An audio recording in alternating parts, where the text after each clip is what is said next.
Следующее выступление, практически хозяйка, Брагоякова Тамара Герасимовна, доктор филологических наук, профессор, директор Института гуманитарных исследований и саяно-алтайской тюркологии Хакасского государственного университета имени Николая Федоровича Катанова.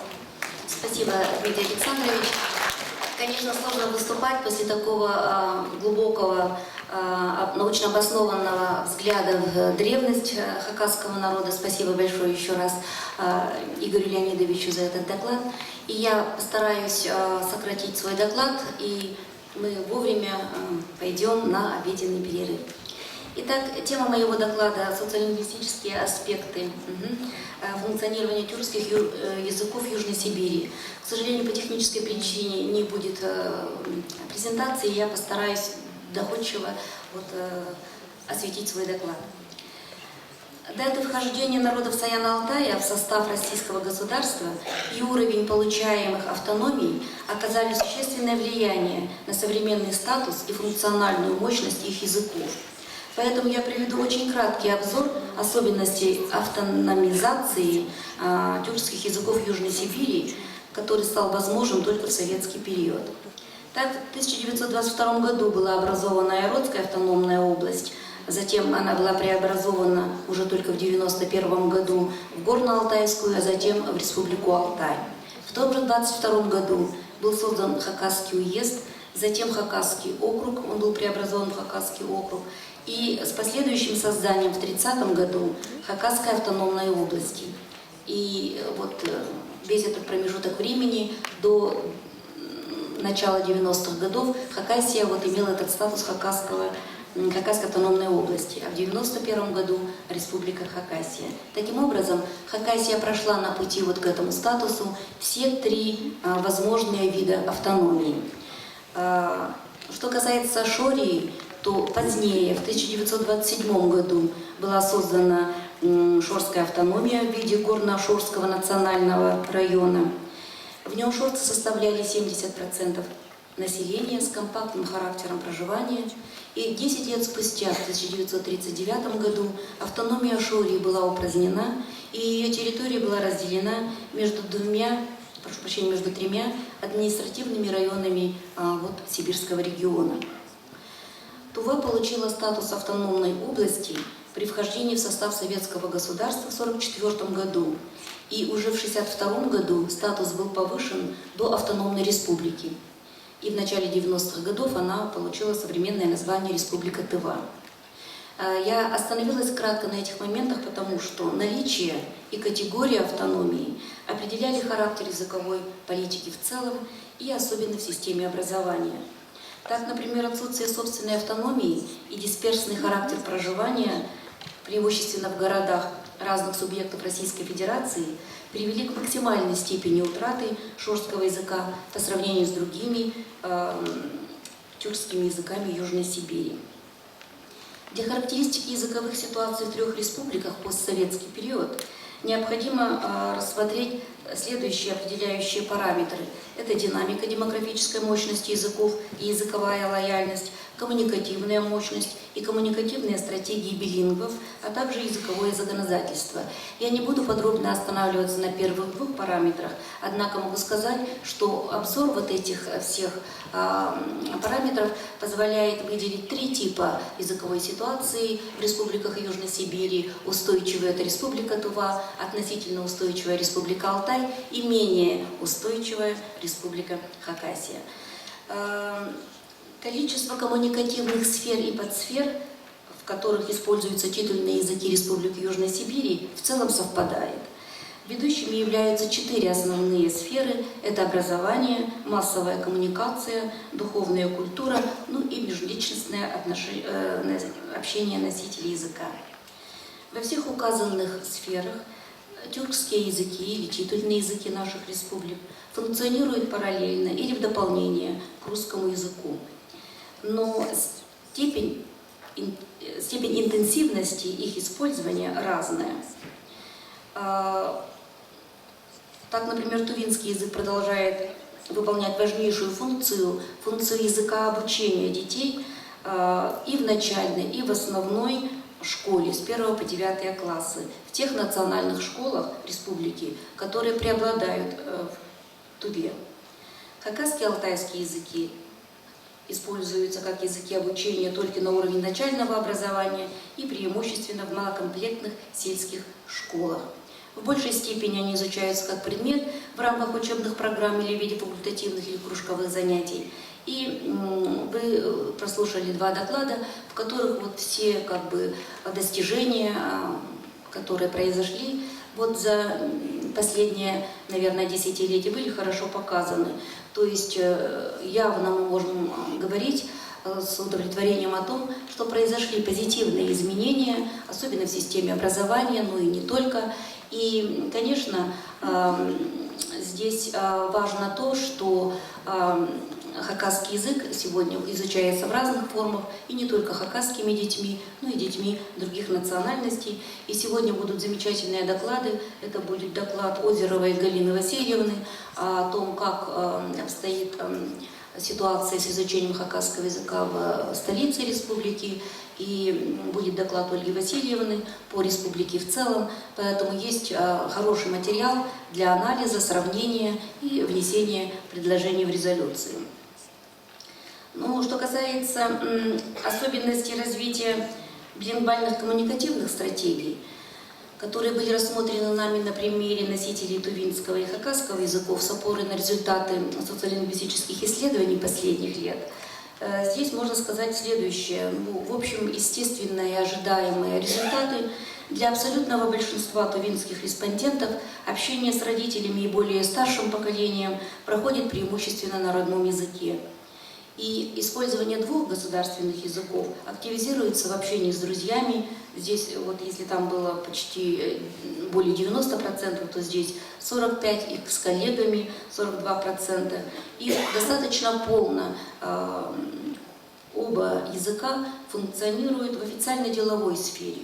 Например, при обращении в государственные учреждения почти 80% респондентов используют оба языка. Это такая устойчивая языковая ситуация. Но, как говорила сегодня Надежда Чулбаковна, тем не менее есть какие-то симптомы, есть какие-то угрозы, которые требуют анализа и обсуждения. На материале шорского языка убедительное подтверждение получила прямая корреляция уровня сохранности миноритарного языка с наличием и типом автономии и официальным статусом языка. Изучение региональной языковой политики, как еще одного важного аспекта сравнительного измерения языковых ситуаций, позволяет выявить общность рекомендательного или мягкого типа языкового законодательства во всех 3 республиках с определенными, конечно, отличиями. Для примера, в целом в законе Республики Тыва о языках Республики Тыва предусматривается использование 2 государственных языков в 12 случаях из 15 упоминаемых в тексте закона. В этом же законе регулируется деятельность терминологической комиссии при правительстве Республики Тыва, которая, цитирую, создается для перевода с русского языка, а также разработки и толкования правовых и иных специальных терминов на тувинском языке, которые после утверждения правительством Тувы подлежат официальному опубликованию и обязательно к применению. И в статье 7 указывается, что при выборе языка обучения и воспитания в образовательных учреждениях создаются равные условия для изучения государственных языков Республики Тыва в соответствии с соответствующими образовательными стандартами. В законе о языках Республики Алтай устанавливается 2 государственных языка, алтайский и русский, а также предусматривается использование казахского языка в официальных сферах в местах компактного проживания его носителей. Где-то 6% населения Республики Алтай составляет казахское население, это на южной границе с Казахстаном. В законе предусматривается использование обоих государственных языков в 11 регулируемых законом случаях. В нем также предусматривается деятельность терминологической комиссии, ее функции сведены к разработке правовых терминов алтайского языка, которые после утверждения правительством Республики Алтай становятся обязательными в официальной сфере общения. Возможность изучения алтайского языка носит разрешительный характер. Алтайский язык может вводиться в рамках имеющихся имеющих аккредитацию образовательных учреждений в соответствии с федеральными государственными образовательными стандартами. Закон о языках Республики Хакасия, о нем сегодня говорили, в своем докладе цитировали и Дмитрий Александрович, и Юрий Гаврилович, устанавливает статус государственных для русского и хакасского языков, и ведению Республики Хакасия в лице ее высших органов власти подлежит обеспечение равноправного функционирования русского и хакасского языков как государственных языков Республики Хакасия. Параллельное использование хакасского языка предусматривается только в тех 4 социальных сферах, в которых использование 2 государственных языков предусмотрено российским языковым законодательством. Регламентация использования хакасского языка в системе образования республики носит разрешительный характер. Так, статья 9 гласит: при выборе русского языка в качестве воспитания и обучения в общеобразовательных учреждениях создаются условия для изучения хакасского языка как учебного предмета, без деления детей по национальному признаку. В законе Республики Хакасия о языках отсутствует упоминание о терминологической комиссии и порядке разработки и введения терминов в жизнь. В настоящее время терминологическая комиссия функционирует при Министерстве образования и науки Республики Хакасия на базе сектора хакасского языка Хакнияли в статусе, цитирую, консультативно-совещательного органа, и к ее основным задачам относится, снова цитата, сохранение и развитие хакасского литературного языка, не больше, не меньше, и подготовка предложений в органы государственной власти Республики Хакасия по реализации государственной языковой политики и по вопросам функционирования хакасского языка. Очевидно совершенно, что столь широкие и общие формулировки не соотносятся с названием и предназначением терминологической комиссии.